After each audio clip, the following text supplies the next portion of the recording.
Dean's Coffee Chats, and we're excited to have you guys all here joining us with Laura, Dean Wilson with the College of Business. My name is Brian Gable, alumni and foundation annual giving and alumni engagement. So with that, I'll turn it over to Dean Wilson.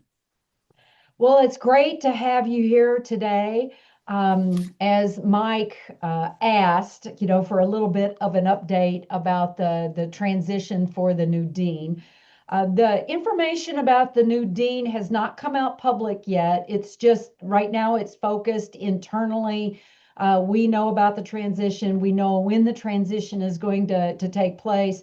I expect PR releases will take place more toward August at that particular time is what I'm expecting. But I am very pleased about the new dean. Some people in this room may know him already. You may have had him for classes. Um, Ken Brown will be the new dean starting July 15th. Ken began at UNI as an assistant professor in the economics department, and he advanced all the way to full professor, which means he was here about 15, 16 years, something along those lines. And he left UNI to become a department head in the Department of Economics at Missouri State University. He served as the department head for, I don't know right off the top of my head how many years he served as department head before he was asked to serve at least a year in the position as interim dean of the College of Agriculture, which I think is quite interesting to serve in that capacity. He did that a year or two, and then sometime during that time period, Missouri State went through a fairly large organizational change. You may not know, but Missouri State is attempting to be the Iowa State of Missouri. So although they used to be in the Missouri Valley Conference, they are working themselves up higher up the D1 levels. And because of that, they are investing significantly in their athletics and having to find that money through reorganizations on campus, become more efficient, more effective, decreasing cost. And in that process, they did a academic reorganization, and during that academic reorganization, they decreased by one college on the campus, and then when they did that, they did a reorganization of departments. They went from 50 some odd departments to 30 some odd departments, and economics at that time was moved into the College of Business. But once Ken was done in the interim dean position, he was asked to move into the provost office.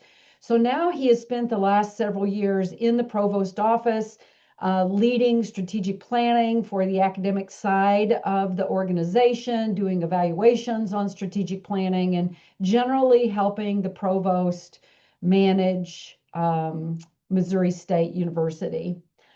I believe all of that information, all of those experiences will be very useful to you and I as we too have to seek to become more efficient with the resources that we have because resources are short today. With flat funding from the state, limits on being able to increase tuition, just a whole variety of things. It's a challenge. But we're working very hard to meet that challenge and making sure that our students continue to graduate to be competitive with people who graduate from any institution across the United States. So that gives you a little feedback about Ken Brown. My last day is July 14th. His first day is July 15th. I am currently meeting through the month of May. I am meeting with him 1 hour a week already so that we have different topics that we're talking about. So I help him transition into the position. But I feel real good because he comes to you and I already loving you and I. He loves the college. He has great respect for the college. When I talked to him the first time, you could tell he was surprised and humbled that he has been asked to be the next dean. And so, because of all that, I really do think he will do a great job in the position. And the college is looking forward to his leadership. So, I'm open to any questions that you have about the transition today.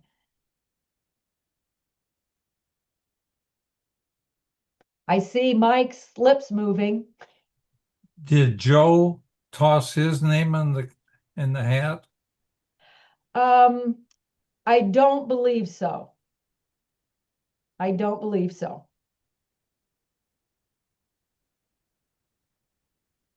Joe is very happy being the department head in accounting, and he's doing an excellent job, as you know. Yes. Yeah, yeah, very good.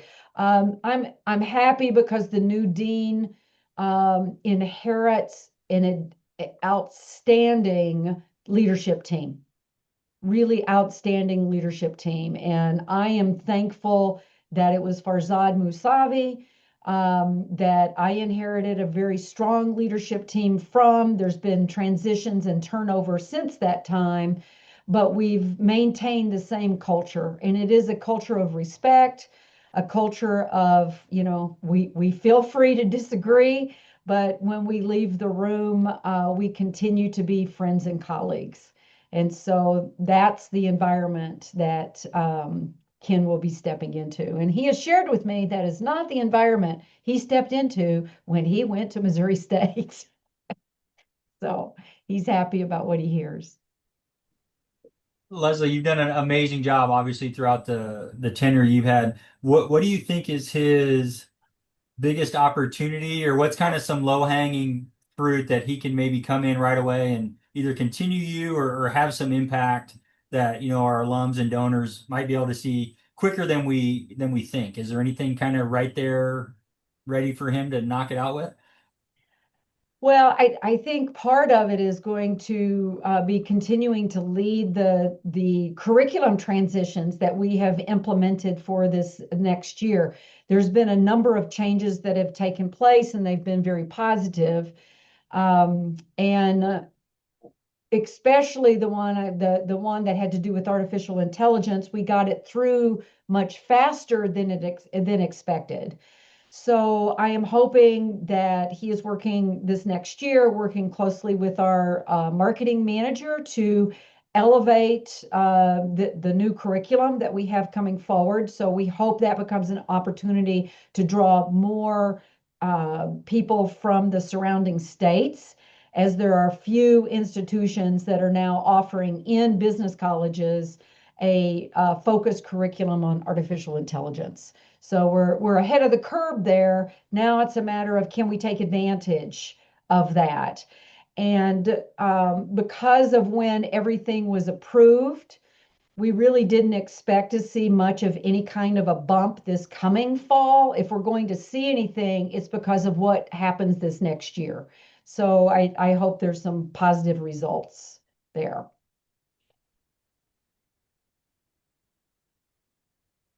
So I'll get in a little bit and talk to you about the new artificial intelligence curriculum. And as we know, this work world is changing very, very fast. And I will say that universities tend, at least to the outward people, tend to, it looks like we're not changing very fast. What I will say is faculty are always changing what's going on inside the classroom. And so I would say it's continuous improvement, bringing in the latest research, the new recommendations for how to be productive in business, whatever it is, bringing in new cases that are relevant. Those changes are always taking place. But from the outside world looking in, we're a big ship, and it's difficult to make change very quickly.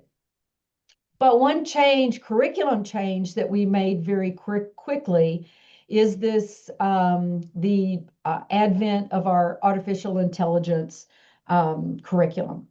Now, this began last September when I am meeting with the faculty. We have an all-college meeting in September. We have another one that takes place in May. And in the one in September, I was talking about what was going on in the external world, what I was hearing from my advisory board about our need to quickly respond to what was happening with how artificial intelligence is being used in business. And so I used at that time the opportunity to talk about the implementation of our business analytics program, which took a full 8 years to get implemented, as faculty were very slow to implement and propose the new curriculum. And they had some rightful concerns. You offer a new curriculum. Well, are we going to be given the staffing to actually staff it? That ultimately becomes a big question. But we finally got it done, and it was done over 8 years. And I shared with the entire college, we can't move that slow any longer. So I challenged the faculty to have in front of the university curriculum committee by September of 2026, the curriculum proposed and put forward for the university to approve it. And there was a group of faculty that decided that they were going to take that challenge and move forward. About 6, 8 weeks after that, we at Dean's Council, where all the deans meet with our boss, we were going around talking about what was happening in our various colleges with respect to artificial intelligence. And I informed the people there that we would have a new curriculum to be in front of University Curriculum Council September of 26. And about 3 or 4 days maybe later, the person who is in charge of that curriculum process reached out to me and said, Leslie, we need to show the university that it is possible to move curriculum faster than that. Would you be willing to be a case study and take the curriculum in front of University Council in the fall of 26 rather than, or spring of 26, rather than waiting till fall of 26? And I said, sure, let me go ask the faculty. They're the ones that have to do the work. Are they going to be willing to do that? I don't know. So I went to the faculty, and they were very excited to think that they could potentially get it approved and then be offered fall of 26 rather than just beginning that approval process that we have to go through. And so by the end of February of 26, it was approved. It went into the catalog, and the new catalog became available to people to look at sometime mid to late March. So it's now out there. It's available. Most of our advertising that we have done has been external. So we have sent emails out to anyone that's in our marketing funnel. So anybody who has said, hey, I want to major in business, but I don't know what, then we said, hey, this is a new opportunity for you. To people who had not committed to UNI, we sent out emails and said, we're not standing still. We're changing fast, and we're the first school to move forward with this kind of a curriculum.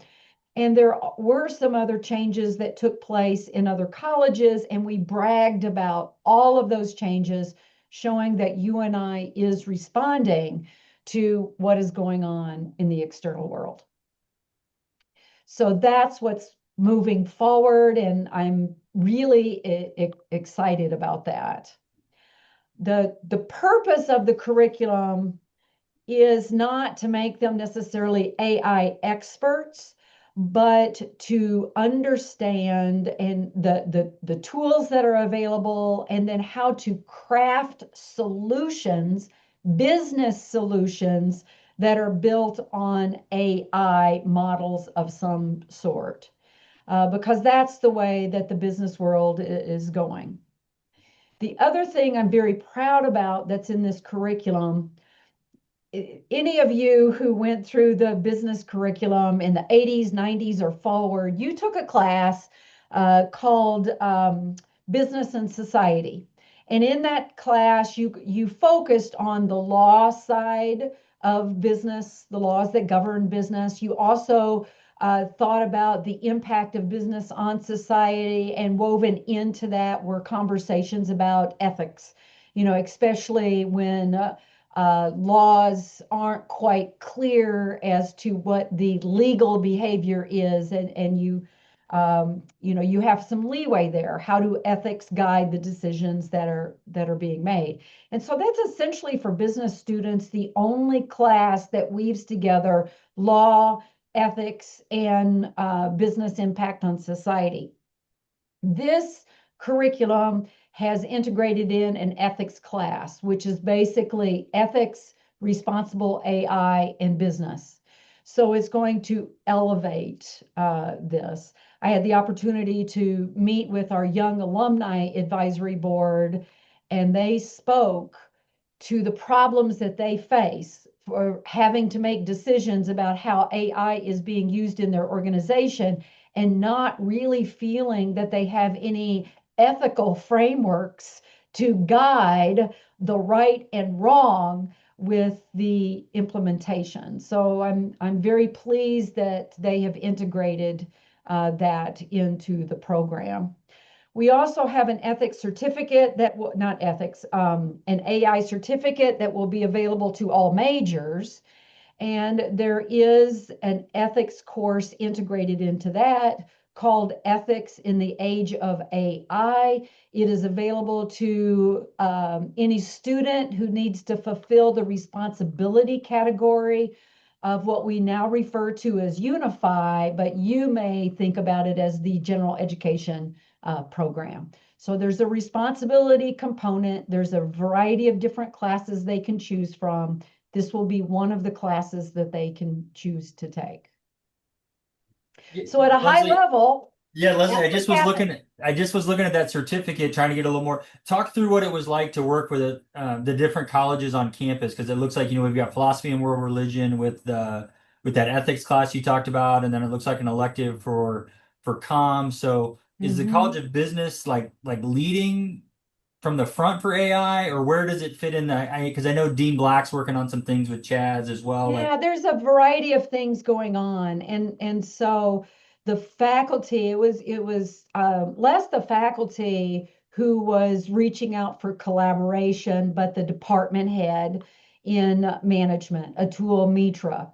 So we had heard about particular AI classes that were kind of emerging from all the work that is being done across campus, and to encourage our own students to be looking at AI and the use of AI through different kinds of lenses, like the communications lens. How does it impact communication? How do you use it in communication? Um, so he was out there looking at where we could collaborate on those things. And so I wouldn't say that we're leading. I would say that we are all of the colleges are kind of holding hands together, looking at our particular disciplines, what's going on in the discipline. What I expect to happen in the business college over the next year or so is that we will identify courses in particular majors that highly integrate in the responsible use of AI. And so it could be an accounting class. How are we using AI in accounting, in the audit process, in the analysis process? What are we doing? And then what's the responsibility of the human in that process? Because it is essentially the humans that are responsible for the ultimate decisions and are held accountable for the ultimate decisions. And so I expect eventually within our artificial intelligence curriculum, there will be one of our classes will be pulled out where we will have electives. So as we try to encourage a student in finance to also double major with this artificial intelligence area, if there is an overlapping class that they can count and it's applied to their discipline, we're trying to get students to think about how they can use this technology for the kinds of business decisions that will have to be made relative to their disciplines. So we're not leading. I think we're all walking shoulder to shoulder and trying to figure it out.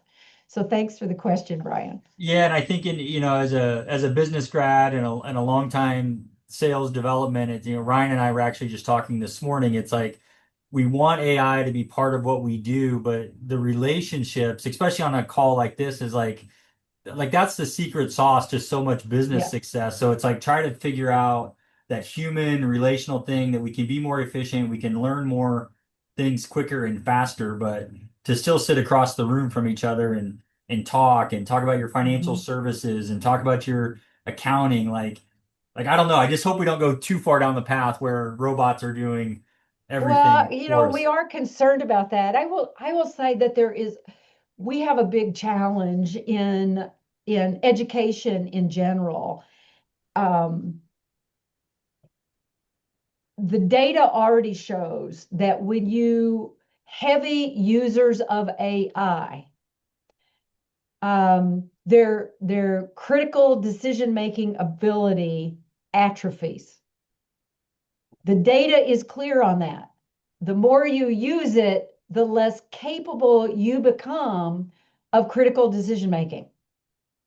So, in the world that we are going into as educators, we are trying to figure out what that balance is. Really, what is the balance?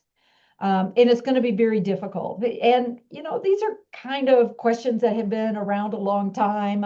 Mike might remember it, because when you went through the accounting program, I'm sure you had to use a 10 key, so that you could do all your calculations. And then at some point, people are going, oh, we're going to have, if we give up the 10 key, then we're going to have problems.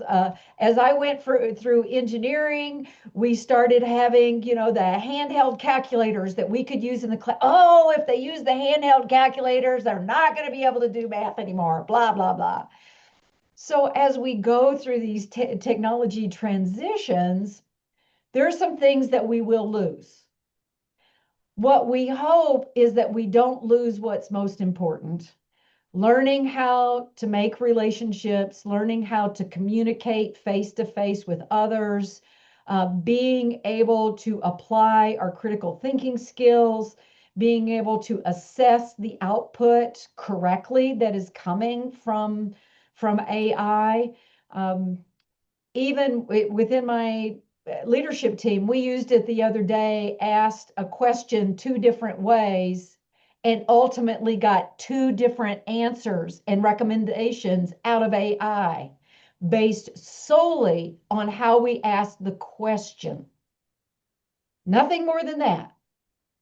The data it was using was exactly the same, but the conclusions were different based on how you asked the question. And so if the people looking at this don't realize that is going on, it becomes very easy to abdicate your responsibility for decision making over to a tool that should not have that authority.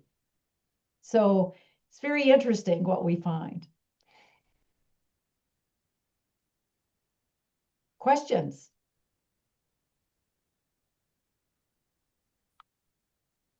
We've got one here that came directly to me. As you reflect 4 decades, you've had an awesome career with you and I. What are you most proud of with the College of Business? Whew. A lot of people don't know, but I was actually part of the team that started the MIS major in the late 80s.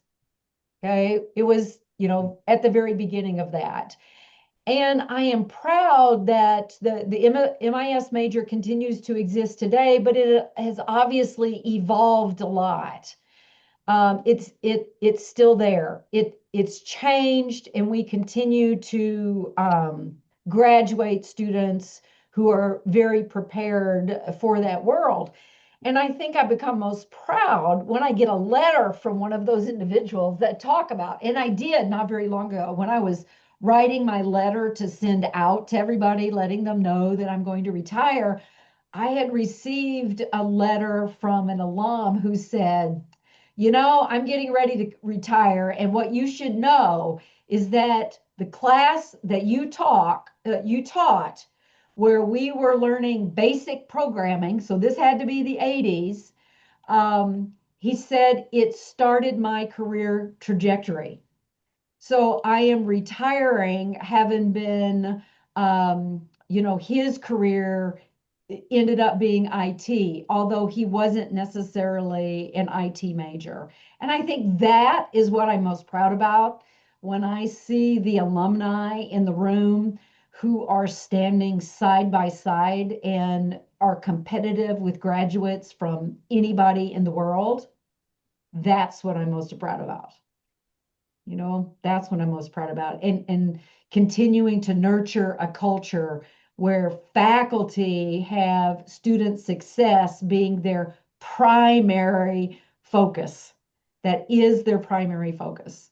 So it's hard to, especially with grade inflation in K through 12, the way it has happened, essentially, if you don't graduate with a 3.75 or above, it's a big surprise in the K through 12 system today, to continue to maintain a very rigorous curriculum, be able to support faculty, nurture that culture, maintain that culture over time. That's probably what I'm most proud about.